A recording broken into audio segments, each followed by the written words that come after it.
एक बार एक भिखारी अपने जीवन से परेशान हो चुका था, क्योंकि उसे अपने जीवन को चलाने के लिए भीख मांगना पड़ता था। उसे हर एक चीज़ के लिए भीख मांगना पड़ता था। इसी बात को लेकर वो दुखी रहता था। दिन भर यही सोचता था कि उसके जीवन में बदलाव कैसे आएगा। यह सोचकर वह निराश हो जाता था। वह हर दिन देखता था कि बहुत सारे लोग निराश होकर आंखों में आंसू लिए लोग और विभिन्न चिंताओं से परेशान लोग गौतम बुद्ध की तरफ जाते हैं और वापस लौटते समय वे लोग बहुत ही खुश होते हैं।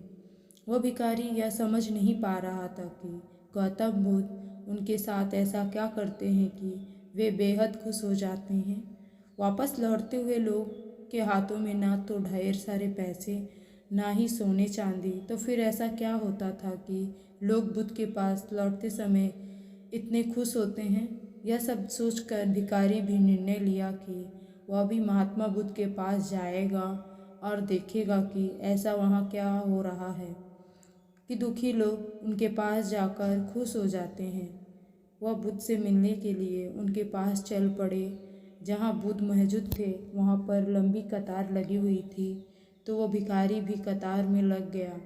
कतार में लगकर वो अपनी बारी का इंतज़ार करने लगा।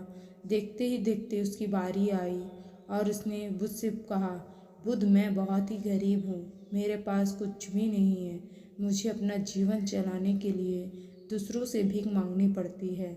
अब आप ही बताइए, मैं अपने जीवन को कैसे बेहतर कर सकूँगा। यह सब सुनकर बुद्ध ने कहा, तुम गरीब नहीं हो। तुम्हें ऐसा क्यों लगता है? क्योंकि आज तक तुमने कभी किसी के लिए कुछ भी नहीं किया है। ना तुमने किसी को दान दिया है, ना ही तुम दूसरों के लिए कुछ किया है। यह सब सुनकर भिखारी के मन में एक आशंका जाग उठी। अपनी आशंका को दूर करने के लिए भिखारी ने पूछा, मैं तो एक भिखारी हूँ, मैं लोगों को दान कैसे दे सकता हूँ और कैसे लोगों की सहायता कर सकता हूँ। मुझे तो खुद अपने जीवन चलाने के लिए दूसरों से मांगना पड़ता है। यह सब सुनने के बाद गौतम बुद्ध थोड़ी देर चुप रहे और फिर उसे बोले, तुम्हारे पास हाथ है जिससे तुम लोगों की सेवा में लग सकते हो और दूसरों को भला कर सकते हो। इसके अलावा तुम्हारे पास मुंह है जिससे तुम लोगों की अच्छी अच्छी बातें कर सकते हो और दूसरों का हौसला बढ़ा सकते हो। यह सब करके भी तुम दूसरों की सहायता कर सकते हो। जरूरी नहीं दान सिर्फ पैसों से किया जाए। हम चाहे तो शिक्षा का भी दान कर सकते हैं, चाहे तो अन्न का भी दान कर सकते हैं। ऊपर वाले ने अगर किसी को पूर्णतः अच्छा शरीर दिया हो तो वह गरीब नहीं है, वह बस दिमाग से गरीब है। उसे इस विचार से हटकर दूसरों की सेवा में लगना चाहिए। बुद्ध की यह सब बातें सुन लेने के बाद वह भिखारी बहुत ही ज़्यादा खुश हो गया और उसका मन अब संतुष्ट था।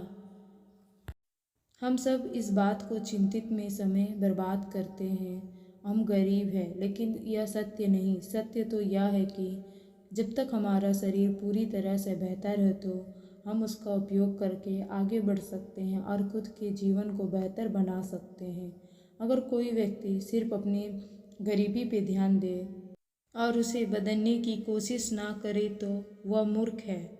इसके अलावा से हमें यह सीख मिलती है कि दान सिर्फ धन से नहीं, शिक्षा से, भोजन से, अच्छे विचार से भी किया जाता है।